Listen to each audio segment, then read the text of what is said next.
Hi there, my name is Michael Hoyt, and this is a video presentation for the reset of Music Practice 1A for the course Contemporary Music Performance in the University of South Wales.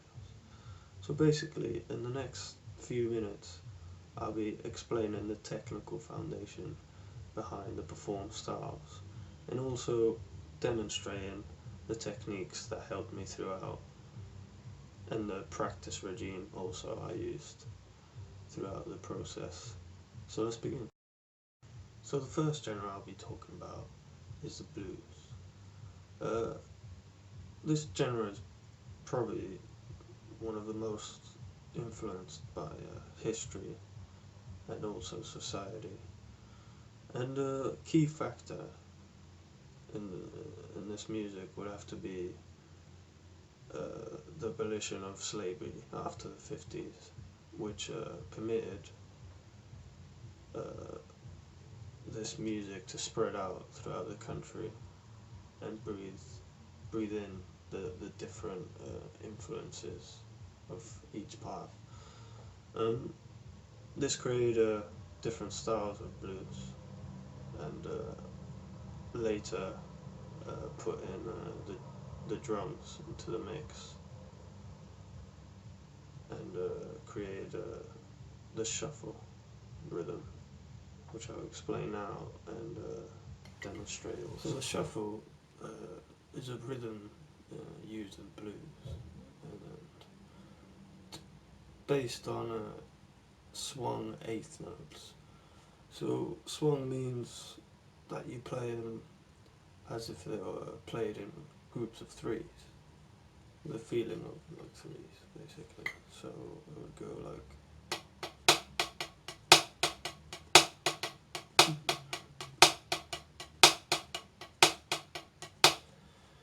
And the technique that most definitely helped me in doing this rhythm would have to be the bounce technique. The drop bounce technique is based on basically a motion, and it's like a whipping motion where you hit the drum and you let it bounce back, and then it bounces back, and you let it kind of flow.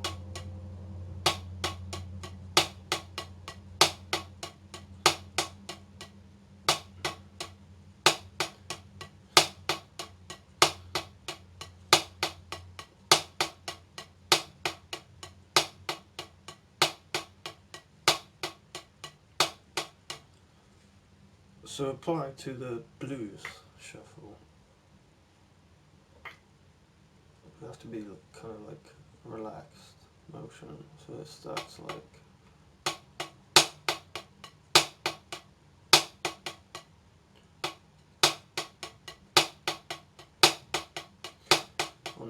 Then you accent 2 and 4. When you accent them, it bounces back, and it kind of makes the threes to the left.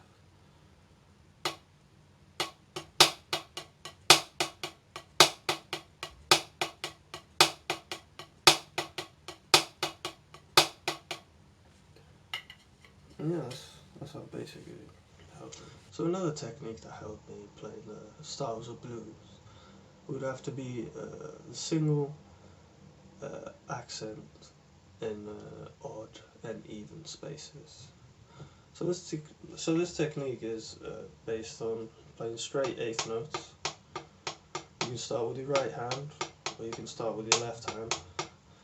And in the eighth notes, there's different accents placed. So it could be 1 and 2 and 3 and 4 and 1 and 2 and 3 and 4 and 1. This helped because in the Texas Blues Shuffle I played in the styles,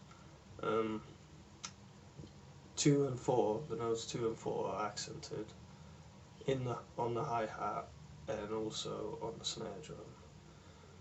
So it gives that swung eighth note feeling to the drum beat, and also distinguishes the accented notes from the ghost notes, which is really important. So the next style of music I'll be explaining will be soul. So this music was heavily influenced by blues, and it got popular after the creation of Motown Records in 1959. Artists like James Brown would cement the basics of soul music, and also the beats that would fit in after. So one of the techniques that helped me the most would have to be the harmonic coordination. So this technique is based on isolating each limb of your body that you use to play the drums, and separate them as if they were one, as if they were different rhythms, basically. So, for example, I could be playing with my right hand on the hi-hat, straight eighth notes, and then on the two, I could play with my left hand on the snare drum. 1 and 2, 3, 4.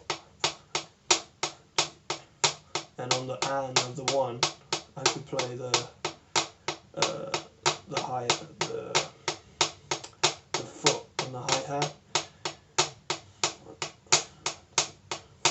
1 and 2 and 3 and 4 and 1 and 2 and 3 and 4 and 1 and 2 and 3 and 4. And then on the bass drum, I could play 16th notes, so it could be 1 E and the 2 and 3 and 4, 1 E and 2 and 3 and 4. So this technique helped me in achieving